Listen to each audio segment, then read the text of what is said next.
Pada tahun 1975, Unified Examination Certificate UEC atau Sijil Peperiksaan Bersepadu telah diwujudkan dua persatuan Cina, iaitu Gabungan Persatuan Guru-Guru Sekolah Cina Malaysia Jiaozhong dan Persatuan Gabungan Jawatankuasa Sekolah Cina Malaysia Dongzhong. UEC ini adalah sijil pengiktirafan yang diguna pakai Sekolah Menengah Persendirian Cina SMPC. Pada awalnya penubuhan sekolah ini ditubuh berorientasikan senario pendidikan di China serta menitik beratkan pendidikan bahasa ibunda mereka pada masa itu. Namun, susulan daripada kajian Penyata Rahman Talib, sekolah-sekolah ini ditawarkan menjadi sekolah bantuan penuh kerajaan, iaitu Sekolah Menengah Jenis Kebangsaan Cina berserta syarat untuk mengguna pakai sistem dan kurikulum kebangsaan. Namun begitu, ada beberapa sekolah menolak cadangan tersebut. Ia dikenali sebagai Sekolah Menengah Persendirian Cina SMPC yang mengiktiraf UEC dan sehingga kini terdapat 61 buah sekolah persendirian Cina di Malaysia. Isu tuntutan pengiktirafan UEC dalam sistem pendidikan negara bukanlah sesuatu perkara yang baru. Malah ia sering mendapat perhatian pemimpin daripada pelbagai latar belakang, sama ada mempertahankan mahupun menentang sistem yang dikatakan mengambil sukatan pelajaran Taiwan ini. Ironinya, sudah hampir 60 tahun UEC bersarang di dalam aliran pendidikan di Malaysia dan menjadi satu isu yang tenggelam timbul. Persoalan yang perlu dijawab hari ini, mengapa sukar untuk kerajaan memuktamadkan perkara ini? Jika benar ia tidak selari dengan hak dan objektif dasar pendidikan kebangsaan, mengapa sehingga saat ini kerajaan yang bersilih ganti masih gagal mencapai kata sepakat? Adakah sistem pendidikan negara turut dipolitikkan?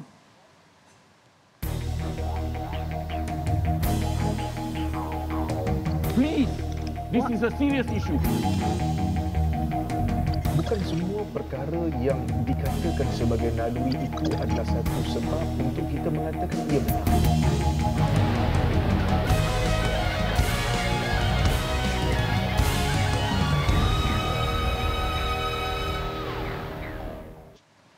Tiga panel akan bersama dengan analisis pada petang ini bagi membincangkan topik UEC mengapa tidak dimuktamadkan. Saya terus perkenalkan panel di studio. Fellow Utama Institut Kajian Etnik kita Universiti Kebangsaan Malaysia, Profesor Emeritus Datuk Dr. Teo Kok Siong. Selamat datang Prof Datuk. Ya, terima kasih. Terima kasih Prof Datuk. Dan kita juga ada dua panel di talian Skype, iaitu Dr. Muhammad Zuhdi Marsuki yang merupakan ahli Jawatankuasa Kerja PAS dan Setiausaha Politik kepada Menteri Alam Sekitar dan Air. Assalamualaikum Dr. Muhammad Zuhdi. Waalaikumsalam dan selamat petang. Selamat petang. Dan di sebelah Dr. Zuhdi kita ada pengasas pusaka yang merupakan Edin Hu. Assalamualaikum Edin.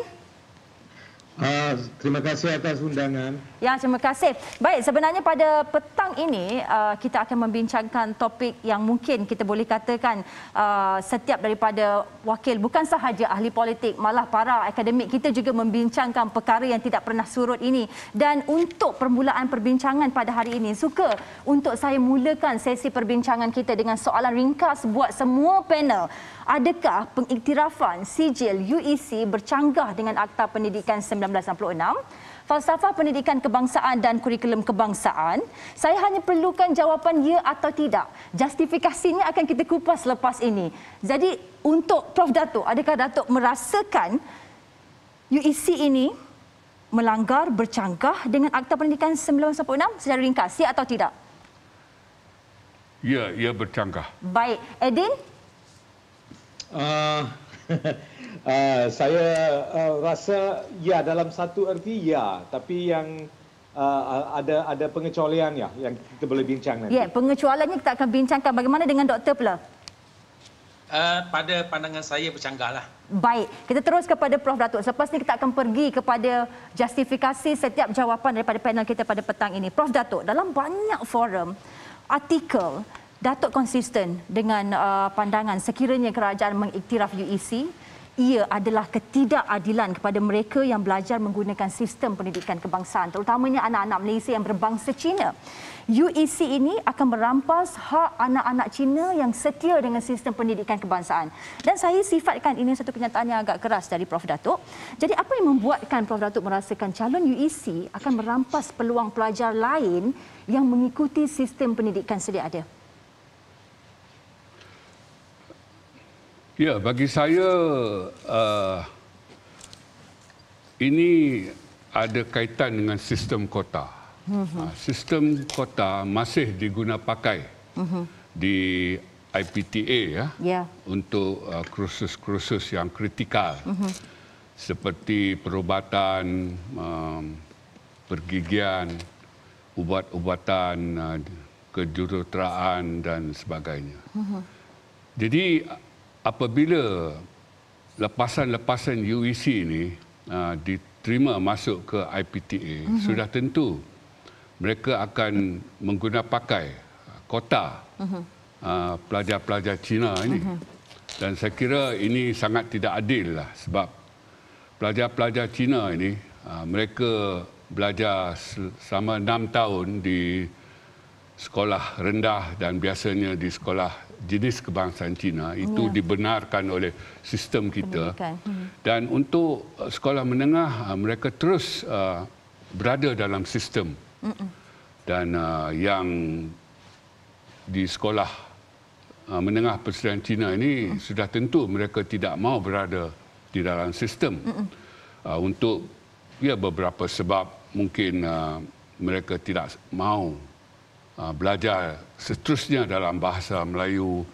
Mereka tidak selesa dengan kurikulum nasional kita. Jadi saya kira itu tidak mengapa, sebab kita sebuah kerajaan negara yang mengamalkan demokrasi, sistem pendidikan kita pun liberal. Maka saya kira itu hak mereka kan. Dan sekolah menengah Persediaan Cina ini berada di luar sistem, iaitu ia, kalau mengikut Akta Pendidikan tahun 1996, ia di bawah kategori institusi pendidikan swasta. Jadi saya kira ia harus ia kekal sebegitulah. Maknanya status quo itu kekal.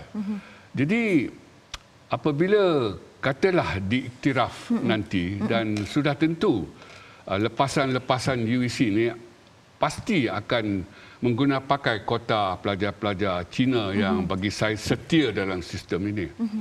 Dan bagi saya, pernah saya guna perkataan kalau diiktiraf sijil UEC ini, maka ia akan merampas tempat-tempat yang sepatutnya diberikan kepada pelajar-pelajar Cina ini. Pernah saya guna perkataan kalau itu berlaku, ia satu pengkhianatan. Dan saya pernah berkata, kita zalim. Dan akhir sekali saya guna perkataan keras, kita derhaka. Mengapa saya guna perkataan derhaka? Kerana pelajar-pelajar Cina dan bukan Melayu ini, mereka sebenarnya menghidupkan STPM aliran sains ini. Sebab anak-anak Melayu apabila habis saja di tingkatan 5 untuk meneruskan pelajaran seterusnya dalam bidang sains, mereka disalurkan ke tempat-tempat lain, matrikulasi, asasi dan sebagainya. Jadi mereka tak ke STPM ini. Jadi STPM ini diteruskan oleh anak-anak bukan Melayu ini. Dan kita tahu ramai daripada mereka adalah anak-anak Cina ini. Jadi kalau kita mengiktiraf UEC ini, tempat-tempat yang sepatutnya yang diberikan kepada anak-anak Cina yang setia dalam sistem yang mengambil STPM ini, jadi kita macam derhaka. Maknanya mereka melindungi satu peperiksaan awam. Kalau bukan sebab mereka sudah lama, peperiksaan ini macam akan lupus, akan hilang. Sebab anak-anak Melayu semuanya disalurkan ke tempat-tempat lain. Jadi saya cukup konsisten di sini. Tak boleh diiktiraf. Atas sebab inilah. Dinafikan hak. Anak-anak bangsa yang selain daripada Melayu, Cina dan India yang meneruskan STPM ini, yang menghidupkan aliran sains STPM ini, dinafikan hak seandainya UEC ini diiktiraf. Itu pasti, sebab tempat-tempat itu pasti datang daripada kota pelajar-pelajar Cina. Baik, Edin, kita sedia maklum selepas menyelesaikan pendidikan di peringkat rendah, ada segolongan anak-anak ini tidak mahu untuk ke sekolah menengah aliran kebangsaan dan memilih untuk ke sekolah persendirian Cina yang menawarkan UEC walaupun sudah berada dalam aliran vernacular peringkat rendah selama 6 tahun seperti apa yang Prof. Datuk katakan tadi. Apakah sistem pendidikan negara begitu rendah nilainya di mata golongan-golongan ini, Edin, menyebabkan mereka memilih untuk tidak menyambung ke peringkat yang masih ke peringkat pendidikan yang masih dalam sistem pendidikan negara kita, Edin? Pada pandangan Edin bagaimana? Saya harus mungkin dapat menjawab juga beberapa soalan atau isu yang dibangkitkan oleh Prof. Teo. Dan mungkin di sini harus juga diumumkan bahawa saya adalah pengerusi kepada jawatan kuasa hasil pencarian UEC ini. Ada beberapa, saya rasa kadang-kadang isu dalam usaha jawatan kuasa ini dan kita telah mewujudkan satu pendekatan yang agak berbeza daripada jawatan-jawatan kuasa yang lain, ya. Ia agak kita cuba berapat dengan kesemua pihak dan pemegang taruh dalam isu UEC ini, berwawancara, bertemu ramah dengan hampir 93 pihak individu, NGO dan sebagainya, termasuk Profesor Teo, untuk mencari jalan. Sebenarnya saya rasa sekarang ini, dan ini bukan pendedahan, ya, pendedahan butir-butir laporan yang masih belum diserahkan kepada Kementerian Pendidikan. Ini adalah hanya pertimbangan dan pendapat peribadi saya, iaitu saya rasa istilah pengiktirafan ini adalah salah, ya. Kalau kita, sebab isunya adalah apakah anak-anak murid graduan UEC diberi ruang dalam universiti tempatan dan perkhidmatan awam. Saya rasa kita tidak boleh mengiktiraf UEC sebab ia adalah satu silabus, satu kurikulum, satu haluan yang berbeza daripada dasar pendidikan kebangsaan, tetapi pendekatan yang kita boleh ambil ialah pendekatan seperti mana beberapa universiti di luar negara menilai UEC.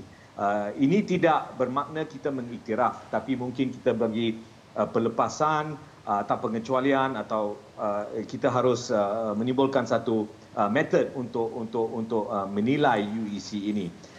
Tetapi untuk menjawab soalan yang ditanya tadi, saya rasa ada satu persepsi di kalangan orang ramai bahawa mutu, saya tidak kata ia benar atau tidak, ya, ini satu persepsi bahawa ada kemunduran dalam sistem pendidikan kebangsaan kita.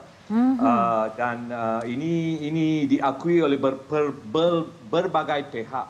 Dan salah satu masalah setelah kita memulakan satu proses kepelbagaian dalam sistem pendidikan kita, bukan saja sekolah-sekolah persendirian Cina, tetapi sekolah-sekolah private education sekarang ni, ada mereka yang hantar kepada sekolah swasta dan sebagainya. Ada persepsi bahawa banyak masalah dalam sekolah kebangsaan kita. Dan apabila ibu bapa mempunyai pilihan, mereka sekarang ni mula menghantarlah anak-anak kepada anak mereka kepada sekolah yang lain alirannya. Ini merupakan masalah dan ini harus dialamatkan. Salah satu lagi usaha masalah dengan UEC ini ialah suasana di mana saya rasa ada aspek perkauman, ada aspek politik dalam usaha kita untuk menangani isu yang sebenarnya adalah tentang isu pentadbirannya. Dan saya sangat bersimpati dan sangat setuju dengan pendirian Prof. Teo, tetapi kadang-kadang saya rasa bahasa yang dipergunakan harus dihalusilah untuk menangani isu yang sebenarnya adalah isu yang agak praktikal. Tetapi sekarang UEC ini telah menjadi satu landasan pertaruhan di antara pihak-pihak tertentu dan ini tidak membawa apa-apa pun manfaat kepada perbincangan tersebut. Edin, maksudnya jika kita tidak mahu menggunakan istilah pengiktirafan, maksud Edin kita perlu tukarkan kepada pelepasan atau pengecualian, gitu termanya? Bahawa kita mungkin boleh dapat mencari satu penyelesaian dari segi saluran untuk memasuki IPTA dan sebagainya. Tetapi ini menimbulkan masalah-masalah yang lain. Misalnya isu kota, isu jumlah dan kaedah penuntut di universiti, yang pula membuka ruang untuk masalah-masalah yang lebih mendalam tentang tahap atau keadaan IPTA pada masa kini. Kita akan pergi kepada masalah yang lebih dan sebagainya. Kita akan pergi kepada masalah yang lebih mendalam selepas ini dengan Edin.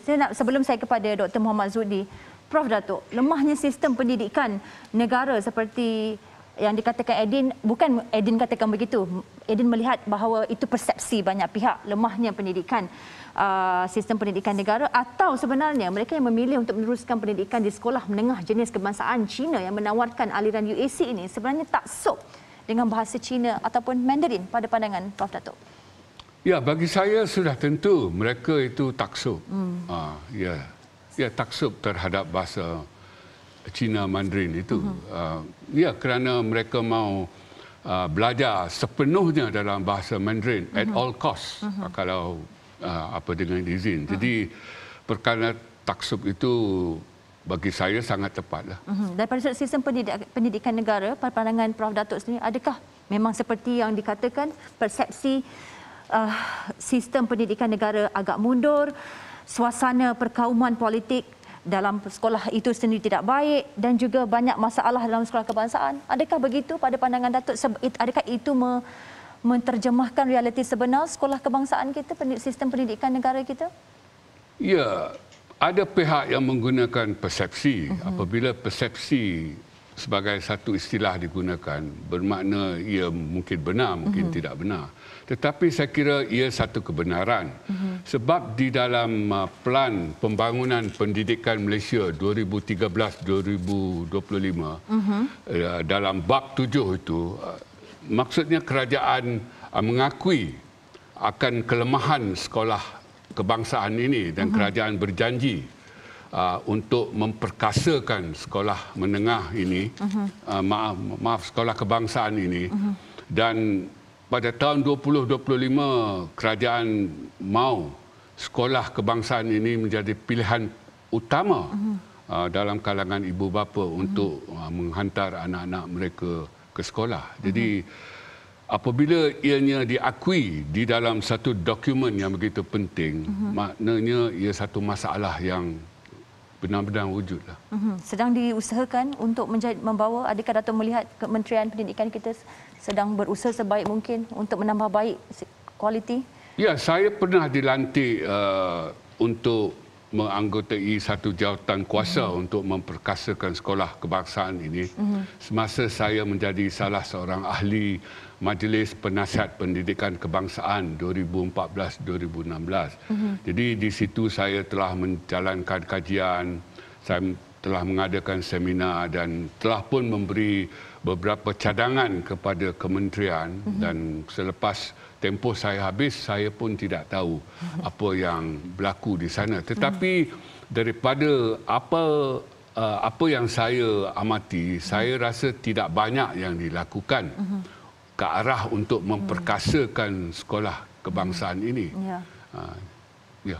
Baik. Dr. Muhammad Zudi, tidak boleh kita nafikan bahawa PAS konsisten dengan pandangan menolak pengiktirafan terhadap UEC. Malah PAS juga ada mencadangkan penubuhan jawatan kuasa khas Kabinet untuk menilai semula dasar pengiktirafan sijil UEC. Cuma, Doktor, selepas hampir 60 tahun kita bergelumang dengan isu ini, tidak cukupkah dapatan sedia ada sehingga perlu satu lagi jawatan kuasa khas? Edin juga antara merupakan pengerusi jawatan kuasa khas isu UEC sewaktu era kerajaan PH. Jadi Doktor, pada pandangan Doktor, apa sebenarnya kekangan kerajaan dalam memuktamadkan perkara ini? Terima kasih kepada TV Hijrah kerana menjemput saya untuk berkongsi pandangan, khususnya mewakili Parti Islam se-Malaysia PAS.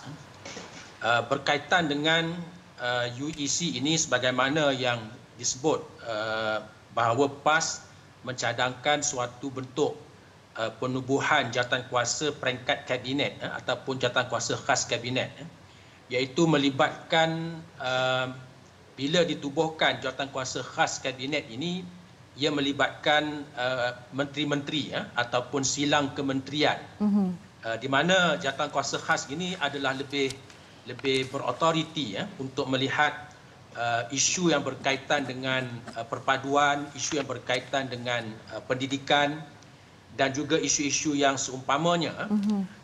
Ia adalah di antara cadangan untuk kita melihat secara menyeluruh. Apabila melibatkan kementerian-kementerian, maka kita akan melihat secara menyeluruh dan mengambil perhatian terhadap semua aspek yang boleh memberikan situasi menang-menang kepada semua pihak. PAS, sebagaimana yang kita maklum, kita konsisten dari segi mengutamakan sistem pendidikan ini melahirkan suatu bangsa Malaysia yang mempunyai jati diri yang kukuh dan juga kecintaan kepada negara Malaysia, dengan kita tidak menafikan bahawa elemen perpaduan versi Malaysia ini ialah unity in diversity, ataupun kesatuan dalam kepelbagaian. Sebab itu sistem pendidikan negara kita ini agak sudah menepati untuk melahirkan dan juga membina jati diri kaum-kaum, sama ada kaum Cina, kaum India, melalui sekolah jenis kebangsaan masing-masing. Kemudian apabila masuk ke peringkat menengah, maka itu adalah suatu fasa di mana kita membina pula jati diri bangsa Malaysia. Setelah kita ada jati diri kaum, budaya dan seumpamanya, budaya itu disatukan dalam kepelbagaian bangsa Malaysia. Itu adalah sistem pendidikan yang sebagaimana disebut tadi berdasarkan penyata pelajaran Rahman Talib yang telah pun melihat kepentingan perlunya kaum itu mempunyai hak asasi mereka membina jati diri kaum mereka, budaya mereka. Dan di masa yang sama perlu juga kita pergi kepada suatu tujuan pendidikan dalam konteks negara kita, iaitulah untuk perpaduan kaum, untuk membina sebuah negara bangsa Malaysia yang bersatu. Jadi di atas asas itulah kita melihat, PAS melihat bahawa UEC ini sepatutnya tidak berada dalam kurikulum pendidikan kebangsaan ataupun kurikulum pendidikan negara, walaupun mungkin selepas daripada peringkat sekolah menengah masuk ke universiti dan sebagainya, itu adalah lebih terbuka, lebih liberal dari segi pendekatan pendidikannya. Cuma dalam konteks yang berlaku sekarang ini, saya tidak lihat bahawa UEC itu sudah diiktiraf. Tidak ada pengiktirafan buat masa ini, walaupun isu-isu yang dimainkan oleh banyak pihak seolah-olah ia sudah diiktiraf. Cuma satu lagi perkara yang dari segi parti politik, kita lihat bahawa isu pendidikan ini isu yang seharusnya semua pihak bersifat neutral. Betul. Tidak mempolitikkan isu ini. Sebab saya lihat isu pendidikan ini di antara isu yang boleh dianggap sebagai faktor kemenangan sesebuah parti bagi masyarakat Cina, iaitulah sama ada MCA, sama ada DAP, sama ada gerakan, seolah-olah isu ini adalah isu yang mesti dimainkan untuk mendapat sokongan daripada pengundi-pengundi Cina, khususnya kaum Cina. Jadi saya nampak itu perkara yang kita perlu hindarkan terlebih dahulu, supaya kita boleh mencapai suatu keputusan yang lebih neutral, dan penubuhan jawatankuasa mungkin di peringkat kabinet itu adalah dapat melibatkan banyak pihak dan juga kepentingan-kepentingan semua kaum. Baik. Baik, analisis berat seketika. Kita sambung perbincangan kita selepas ini.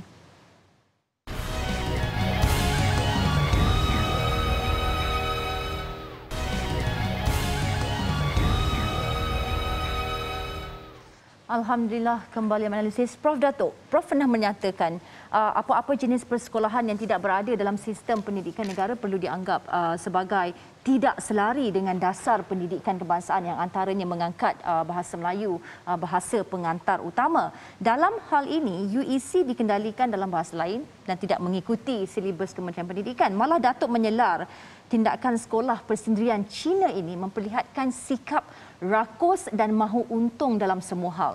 Jadi soalan saya, apakah bentuk keuntungan yang dimaksudkan, Datuk? Ya, bagi saya, ya mereka mahu untung di peringkat sekolah menengah. Maknanya di peringkat sekolah rendah, pendidikan Cina itu disediakan oleh kerajaan. Dan di peringkat sekolah menengah, ianya tidak disediakan oleh kerajaan, ia berbentuk sekolah swasta, sekolah persendirian. Seperti yang saya katakan, kita sebuah negara yang mengamalkan demokrasi, sistem pendidikan kita liberal. Bagi saya, ya tidak mengapa. Dan di penghujung itu, nampak sangat mereka mahu kembali ke dalam sistem. Ya, dengan permohonan untuk diiktiraf sijil UEC itu untuk sebagai kemasukan ke IPTA dan juga sebagai kesempatan bekerja di sektor awam. Jadi saya kira sepatutnya mereka kekal dalam jalur swasta itu kerana swasta pun boleh membangunkan negara kan. Jadi swasta dan awam itu saling melengkapi. Jadi bagi saya mereka mau untung sepanjang jalan. Maknanya di sekolah rendah ianya disediakan oleh kerajaan, di sekolah menengah tidak disediakan oleh kerajaan, mereka menyediakannya. Dan di penghujung itu mereka nak masuk balik ke dalam sistem kerajaan. Jadi saya kira ini sesuatu sikap yang rakus, yang seperti saya katakan dan saya cukup konsisten di sini. Ia satu perkara yang tak boleh kita benarkan kerana ia akan merampas peluang anak-anak bukan Melayu, terutamanya anak-anak Cina yang melindungi STPM aliran sains itu. Jadi kita harus serius dalam hal ini. Prof Datuk, saya teringin untuk bertanyakan dan mengetahui daripada sudut pandang Prof Datuk sendiri. Apakah pandangan Prof Datuk berkenaan dengan silibus yang dimasukkan dalam SMPC ini? Adakah kualitinya lebih baik daripada sistem pendidikan sedia ada? Adakah di bawah UEC ini calon-calon mereka dipersiapkan dengan lebih baik daripada sudut kualiti pendidikan pengajarannya berbanding sistem pendidikan sedia ada?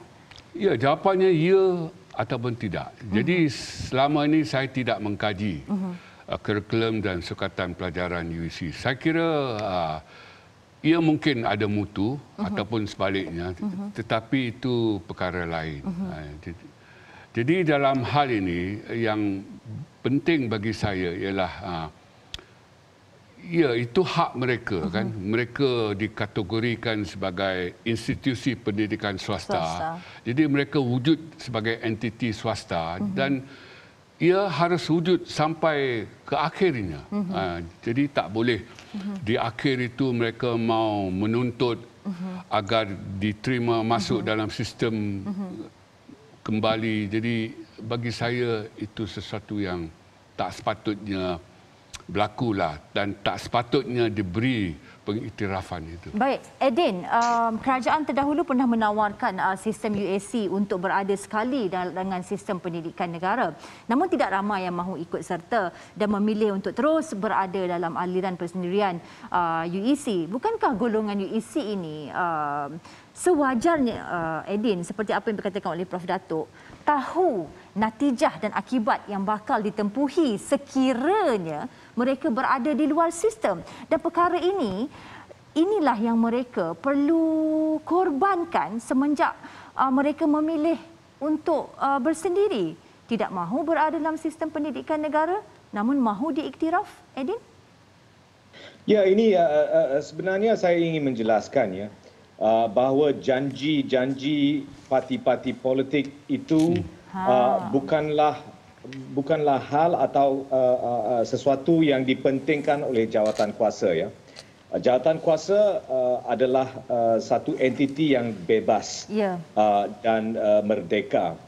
Jadi kita tidak terikat dengan janji-janji parti-parti politik. Mereka melantik saya untuk menjalankan tugas dalam jawatan kuasa dalam proses demokrasi, iaitu jawatan kuasa itu diberi pendirian dan penghormatan dan kewibawaan sendiri. Ini juga merupakan salah satu masalah pada masa itu sebab ada pihak-pihak politik yang menganggap bahawa jawatan kuasa ini adalah alat parti politik mereka. Tetapi saya sebagai pengerusi saya agak keras kepala lah, jadi mungkin ada timbul juga percanggahan di situ. Tetapi yang saya ingin menekan di sini, saya rasa perbincangan tentang UEC ini sangat-sangat sempit lah. Dan kita harus, kita sedar bahawa pihak UEC ini berada di luar sistem. Ya. Sebagaimana juga dengan sekolah-sekolah swasta, sekolah antarabangsa dan sebagainya. Tetapi mereka membuat tuntutan untuk memasuki IPTA dan saluran-saluran awam. Ini yang menjadi masalah. So it's an administrative problem, satu masalah pentadbiran yang telah menjelma sekarang ini dan menghantui perbicaraan pendidikan kita dengan yang saya telah nyatakan tadi dalam aspek perkauman, aspek kepolitikan sistem pendidikan kita. Jadi kita harus pulang ke asas perbincangan itulah. Kalau ada anak murid dalam sistem UEC yang ingin masuk ke dalam sistem pendidikan atau universiti awam kita, apakah ada cara seperti mana kita mengundang kadang-kadang dan menerima penuntut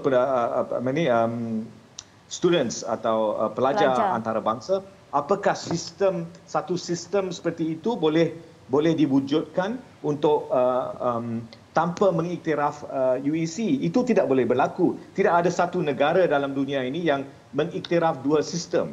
Ada satu sistem, tetapi ada pengecualian, ada pelepasan untuk mereka memasuki misalnya universiti. Dan sekarang ini universiti kita pun membuka pintu dan ingin lebih ramai penuntut-penuntut asing untuk masuk ke universiti kita. So what are the administrative tools, alat-alat yang pentadbiran yang boleh mungkin dilakukan? Mungkin atau Edin ada diwujudkan? cadangan untuk pengecualian dan pelepasan agar pelajar-pelajar UEC ini yang boleh kita persembahkan kepada kerajaan? Mungkin sebab saya tak boleh dedahkan apa yang terkandung dalam jawatan kuasa. Tetapi saya dalam pengalaman saya menangani isu ini, saya telah sedari bahawa ada banyak salah faham, ada banyak persepsi yang kurang tepat dari segi latar belakang sejarah dan juga yang telah dikonstruksi untuk dalam pertaruhan politik inilah.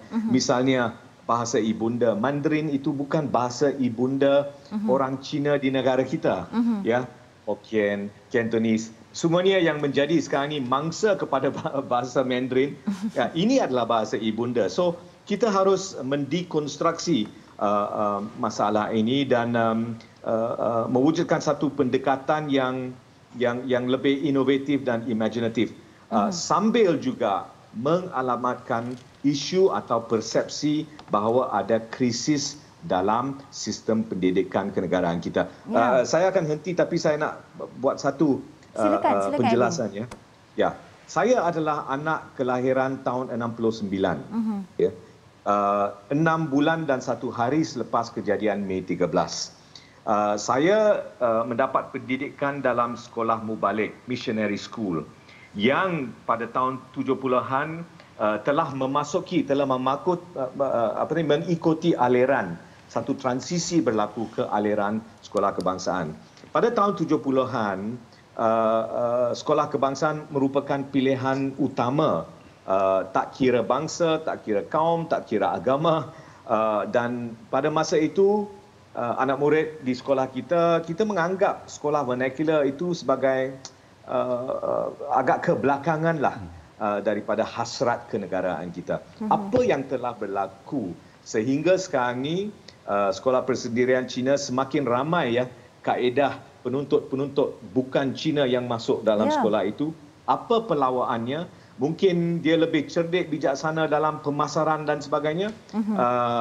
Jadi ini harus isu ini harus ditangani dengan kesedaran tentang setiap dimensi yang menyelubungi isu inilah. Baik, analisis berat seketika. Kita sambung perbincangan selepas ini. Anda jangan ke mana-mana.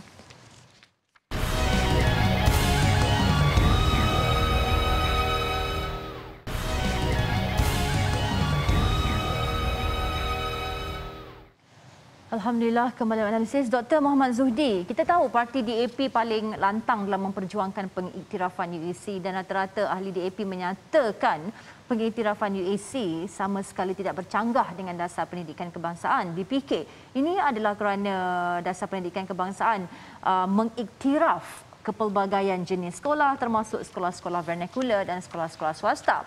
Juga kepelbagaian bahasa termasuk bahasa Malaysia, bahasa Inggeris dan bahasa-bahasa ibunda. Malah penguasaan bahasa-bahasa bukan saling eksklusif. Justru UEC wajar dilihat sebagai suatu kekuatan dan kebanggaan yang dimiliki oleh masyarakat di negara ini. Ini bagaimana pula Dr. Muhammad Zuhdi? Okey, kalau kita lihat kepada situasi semasa khususnya selepas Akta Pendidikan tahun 1996, sememangnya kita tidak boleh nafikan bahawa sistem pendidikan kita sudah semakin liberal. Kalau sebelum ini kita tidak melihat adanya universiti-universiti swasta yang banyak, tetapi selepas Akta Pendidikan Swasta tahun 1996, kita telah lihat perkembangan industri pendidikan negara ini, bahkan bukan hanya di peringkat pengajian tinggi tetapi juga di peringkat sekolah menengah, adanya sekolah-sekolah antarabangsa dan seumpamanya. Dengan kita tidak boleh nafikan itu adalah cabaran yang ada, iaitu liberalisasi pendidikan ini bukan hanya dalam konteks negara kita, bahkan dalam konteks global pun sudah mula berlaku. Bahkan negara-negara yang terlibat dengan industri pendidikan, di mana industri pendidikan itu menjadi salah satu daripada sumber pendapatan negara, sememangnya mereka menuju kepada sistem pendidikan yang lebih liberal. Cuma kita perlu lihat dan perlu seimbangkan dari segi kepentingan sistem pendidikan ini untuk melahirkan sebuah masyarakat yang bersatu padu dan membina jati diri masyarakat yang berkongsi sesuatu identiti walaupun merentasi kaum-kaum yang berbeza.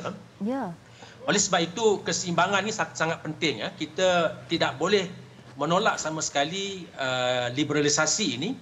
Bahkan ia cabaran yang paling besar, dan di masa yang sama kita juga tidak boleh mengenepikan matlamat dan falsafah pendidikan negara untuk menjadikan masyarakat dan juga pelajar-pelajar ini sebagai suatu generasi yang akan membina negara dan juga mewujudkan keharmonian. Itu keseimbangan yang sangat penting untuk kita melihat aspek-aspek tersebut.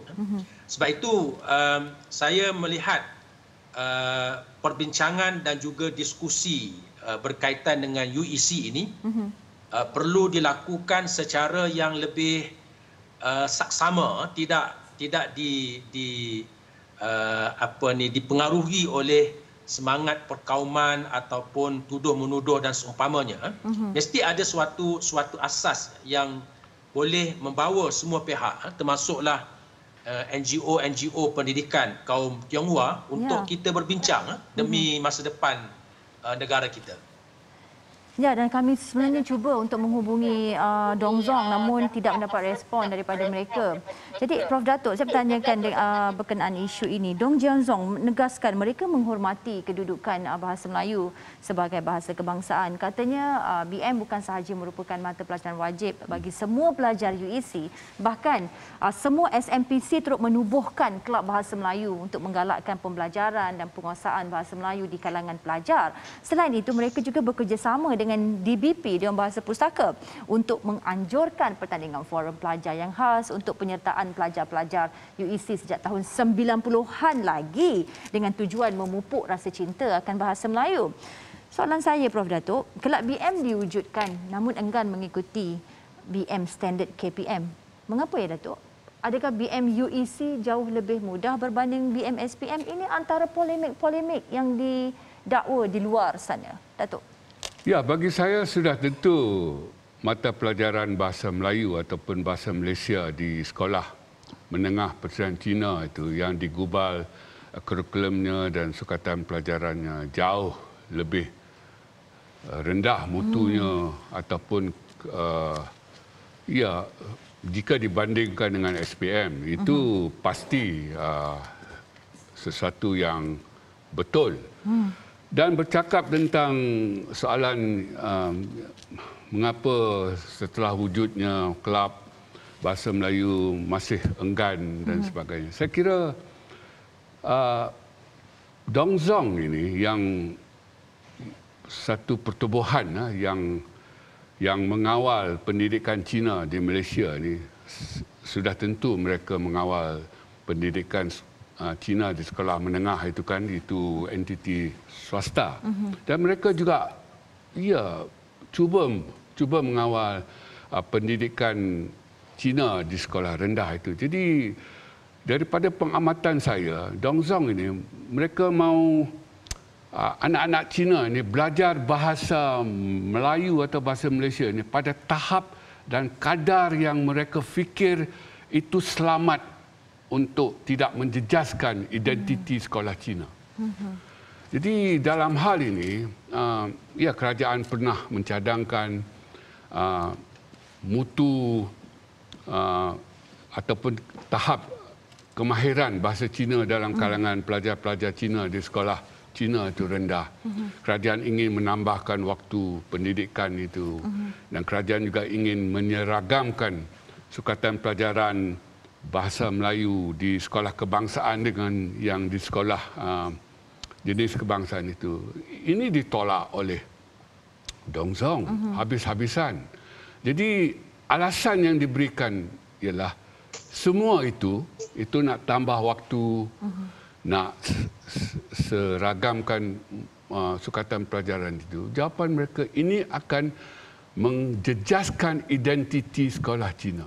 Itu jawapan mereka. Jadi saya melihat di sini mereka enggan belajar bahasa Melayu itu pada satu tahap yang mereka fikir itu sudah lebih daripada yang sepatutnya dan itu boleh menghakis identiti sekolah Cina, kata mereka. Tetapi bagi saya barangkali yang mereka tak sanggup kata ialah menghakis identiti etnik Cina itu. Ya. Jadi saya kira keengganan ada di sini. Dan kalau kita lihat anak-anak Cina misalnya belajar bahasa Melayu pun, mereka belajar atas orientasi instrumental.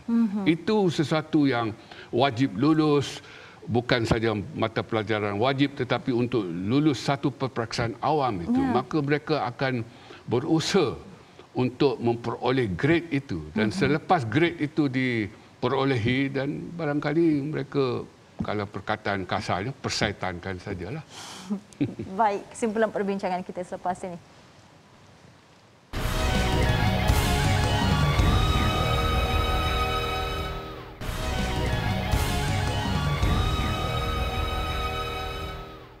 Alhamdulillah, kembali Malaysia. Saya mau terus kepada Edin untuk kesimpulan kita. Edin, adakah isu UEC ini terkait dengan ketakutan kumpulan pendidikan sekolah Cina yang berpunca daripada perkembangan sejarah mengenai dasar pendidikan negara ini? Mereka begitu sensitif dengan terma menjadikan bahasa Melayu sebagai bahasa pengantar, atau kebimbangan sebenar Dong Zhong adalah isu premis kesaksamaan dan keadilan dalam sistem pendidikan sedia ada?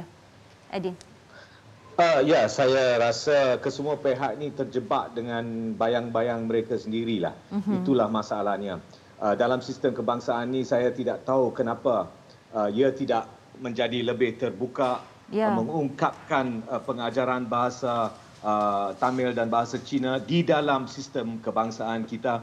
Sebenarnya setiap anak murid Malaysia ni harus fasih dalam 3 bahasa. Ini adalah hakikat negara dan budaya kita, ya. Jadi kita tidak mengambil peluang untuk benar-benar memperkukuhkan dan memperkasakan sistem pendidikan kita. Lagi satu yang saya ingin menekan, dan saya rasa sekarang ni ada persepsi sekali lagi bahawa mutu kurikulum UEC ini lebih tinggi daripada sekolah kebangsaan.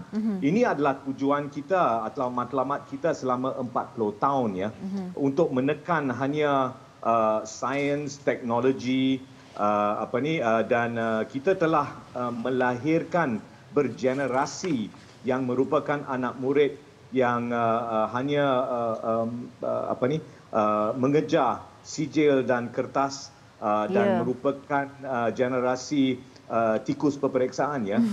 Jadi sekarang ni kita ada 21A, 22A, tetapi dalam apabila nak berbincang atau berbicara, sepatah kata pun mereka tak fasih. Ya, betul. Biar dalam bahasa Mandarin atau bahasa Inggeris atau bahasa Cina. Kita harus mewujudkan satu pendekatan yang jauh lebih imajinatif. Dan saya juga dalam penutupan ini, kita harus merujuk. Saya baru berbincang pagi tadi dengan beberapa pihak. Dalam saya pendukung sistem pendidikan kebangsaan dan awam, ya, public education. Kita harus menekan dan memperkasakan itu. Saya tidak percaya dan agak curiga dengan budaya sistem swasta ini. Dan di Malaysia ini merupakan satu masalah yang sangat berat. Di setiap negara utama ASEAN, Indonesia, Thailand, Filipina, Singapura, Malaysia. Malaysia lah yang menghantar anak murid yang paling ramai untuk belajar dalam ijazah muda di luar negara.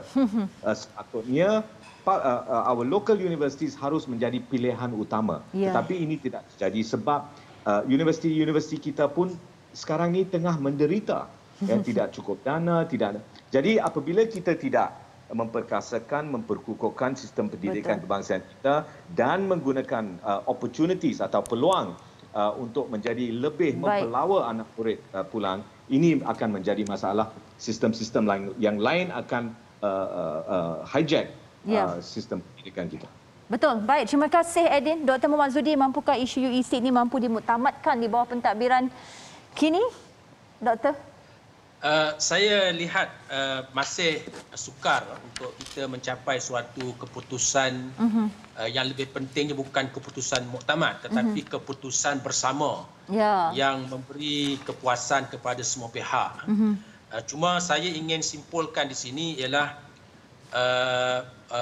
untuk kita mencapai ataupun menuju kepada keputusan bersama ini, isu yang paling utamanya ialah sikap, perubahan sikap yang perlu dilakukan oleh terutamanya pihak pentadbiran generasi awal sekolah persendirian Cina ini. Sebab saya lihat generasi yang terkini mungkin selepas merdeka ini dia lebih terbuka, masyarakat kaum Tionghoa lebih terbuka dan ramai juga yang berada di sekolah-sekolah kebangsaan, bahkan mereka sudah mula untuk memasuki sistem pendidikan kebangsaan kita. Jadi mungkin kita ni seumpama kita tunggu masa untuk penyelesaian lah. Iaitu bila sampai masanya akan berlaku penyelesaian, kerana generasi awal mungkin sikapnya berbeza. Saya tidak nampak isu kelemahan sistem pendidikan kebangsaan itu menjadi isu penting Sebab bila kita sebut kelemahan isu pendidikan kebangsaan, kita kena lihat kelemahan di mana. Adakah pengurusan sekolahnya ataupun PNP-nya, pengajaran dan pembelajarannya, ataupun kurikulumnya. Jadi kalau kita boleh pergi secara lebih fokus, kalau betul kelemahannya adalah kurikulum, maka kita perlu perbetulkan kurikulum itu supaya ia lebih diperkasakan. Tetapi kalau pengurusan sekolah itu ataupun pentadbirannya ataupun skill kemahiran guru-guru yang ada kelemahan, itu yang kita perlu fokus. Jadi kesimpulan yang saya boleh buat ialah untuk mencapai penyelesaian itu kita perlu kepada perubahan sikap, terutamanya pihak yang menguruskan sekolah persediaan Cina ini. Baik, terima kasih Dr. Muaz Zudi. Datuk, silakan 2 minit. Ya, bagi saya untuk kita muktamadkan isu pengiktirafan sijil UEC ini, ya, keputusannya kita tidak boleh iktiraf. Dan keputusan tidak mengiktiraf sijil UEC ini bagi saya adalah satu tindakan patriotik. Maknanya tindakan ini yang diambil oleh kerajaan, ia mengambil kira kepentingan rakyat terbanyak, ia mengutamakan kepentingan negara dan tidak sesekali mengutamakan kepentingan peribadi ahli politik tertentu dan juga kepentingan parti politik tertentu. Jadi tidak mengiktirafkan sijil UEC ini adalah tindakan patriotik. Ya, baik. Terima kasih Prof. Datuk dan kepada 2 lagi panel di talian Skype, Dr. Muhammad Zudi juga Saudara Edin. Menutup analisis hari ini, suka untuk saya ajukan persoalan ini. Adakah benar isu UEC bukanlah isu perkauman tetapi lebih kepada isu pendidikan di negara ini? Pihak terlibat harus jujur dalam menjawab persoalan ini. Kedua, saya terpaksa bersetuju dengan Prof. Datuk Dr. Teo Kok Siong bahawa tuntutan berkenaan sepatutnya tidak dilayan sejak dulu bagi menamatkannya lebih awal. Lihat sekarang ia sudah menjadi barah kerana gagal dirawat sejak awal dan seolah-olah segala masalah ditimbulkan kerajaan sekarang sedangkan ia bermula sejak kerajaan-kerajaan terdahulu. Isu ini perlu dijawab secara tegas. Kenyataan kaji, bincang dan lebih teruk pertimbangkan hanyalah memburukkan keadaan.